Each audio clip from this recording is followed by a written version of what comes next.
Big boss Malayalam season 7 ഇന്നത്തെ episode ശരിക്കും Anumol exposed എന്ന് ടാഗ്ലൈൻ കൊടുത്ത് ഇറക്കേണ്ടിയിരുന്ന ഒരു എപ്പിസോഡായിരുന്നു. കാരണം പല രീതിയിലും അറിഞ്ഞും അറിയാതെയും ഒക്കെ അനുമോൾ അവിടെ എക്സ്പോസ്ഡ് ആയി പോകുന്ന കാഴ്ച നമ്മൾ കണ്ടിട്ടുണ്ട്. അക്ബറാണ് അനുമോളെ എക്സ്പോസ് ചെയ്യുന്നത് കേട്ടോ.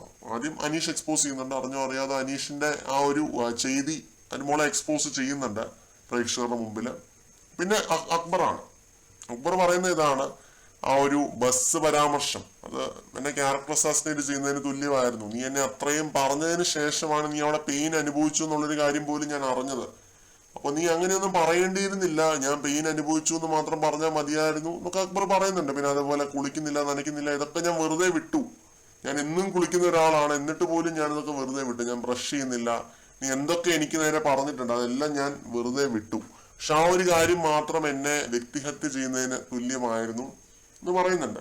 അപ്പൊ അനുമോള് പറയുന്നുണ്ട്, ഞാൻ എന്റെ മൂക്കൊക്കെ അന്ന് ബ്ലീഡിങ് ആയിരുന്നു, അതുകൊണ്ടാണ് ഞാൻ അങ്ങനെ പറഞ്ഞത്, ഞാൻ നല്ല ദേഷ്യത്തിലായിരുന്നു എന്ന് പറയുന്നുണ്ട്. അപ്പൊ അക്ബർ പറയുന്നു, അത് നീ പറയുകയായിരുന്നതിലും വേണ്ടില്ല, ലക്ഷ്മി പറഞ്ഞുകൊണ്ടും കൂടെയാണ് ഞാൻ അത്രയും കലിപ്പായത്. ഇവര് തമ്മിൽ കോംപ്രമൈസ് ആവുന്നുണ്ട് കേട്ടോ, സോൾവ് ആവുന്നുണ്ട്. പിന്നെ അക്ബർ പറയുന്ന ഒരു കാര്യം, ഞാൻ നിനക്ക് വേണ്ടി പാടാനായിട്ട് ഒരു പാട്ടും കൂടി ഉണ്ടാക്കി വെച്ചിട്ടുണ്ടായിരുന്നു, അത് ഞാൻ നീ പറഞ്ഞുകൊണ്ട് പാടാമെന്നും ഇരിക്കുന്നില്ല, ഞാൻ എന്തായാലും പാടുമെന്ന് അക്ബർ പറയുന്നുണ്ട്. പിന്നെ അനുമോൾ എണീറ്റ് പോയതിനു ശേഷം നെവിന്റെ അടുത്തും പറയുന്നുണ്ട്, വിത്ത് ഹെർ പെർമിഷൻ ഞാനത് പാടും, പെർമിഷൻ വാങ്ങിച്ചിട്ട് ഞാനത് തീർച്ചയായിട്ടും അവസാന ദിവസം പാടുമെന്ന് പറയുന്നുണ്ട്. അത് അനുമോൾക്ക് വേണ്ടി അക്ബർ ഉണ്ടാക്കിയ വേറൊരു പാട്ടാണ്, വെസൽ ടീമിൽ നിന്ന് ഇറങ്ങി പോയപ്പോൾ ഉള്ള ആ ഒരു സോങ് ആണ്.